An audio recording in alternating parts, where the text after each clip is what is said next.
Hello, hello, YouTube viewers. Listen to me.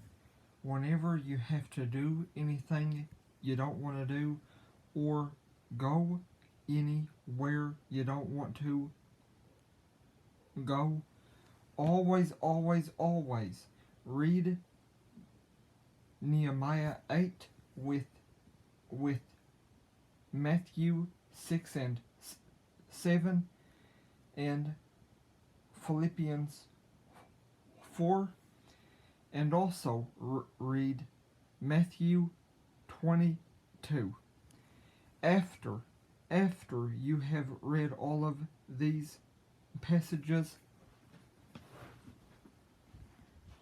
whenever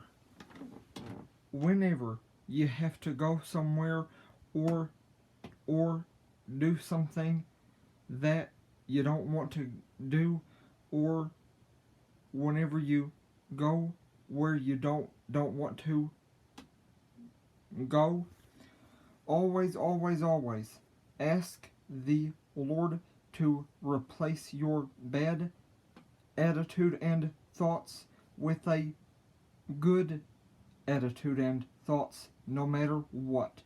Do this on a regular basis, but only after you read it, every passage I've mentioned in this video.